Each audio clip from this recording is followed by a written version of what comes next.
Everyone, welcome back to my channel cooking কন্যা। আমি আজকে আবারও চলে এসেছি দারুণ একটা শীতকালের রেসিপি নিয়ে, একটা ভাজাভুজির রেসিপি নিয়ে। তো চলুন ভিডিওটা শুরু করা যাক।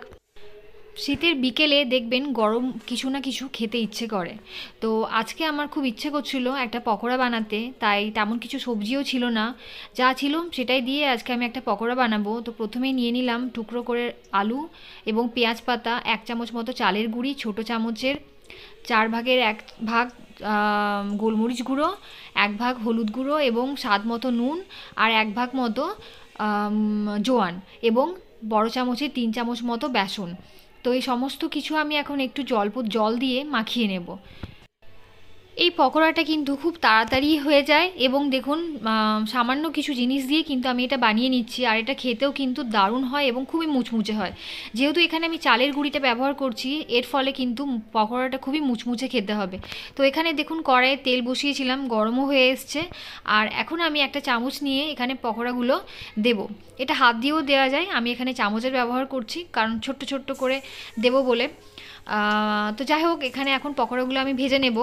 আর এই যে পকোড়াগুলো দেওয়ার পর আমি কিন্তু ফ্লেমটা কমিয়ে দেব, তাহলে কিন্তু আস্তে আস্তে পকোড়াগুলো খুব ভালোভাবে ভাজা হবে, বাইরে থেকে এবং ভিতর থেকে। আর এগুলো কিন্তু খুবই মুচমুচে হবে খেতে।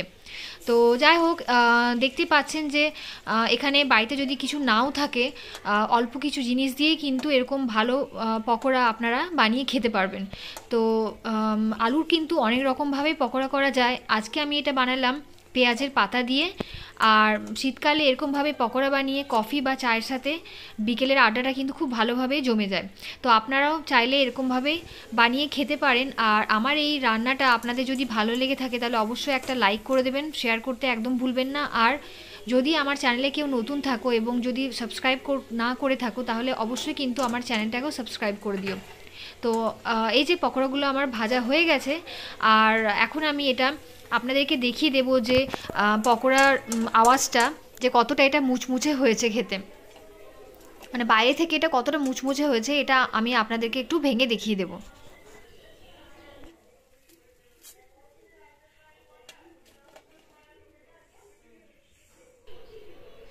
তো এই যে আমার ভিডিওটা আমি এখানেই আজকে এন্ড করছি, দেখা হচ্ছে পরের ভিডিও।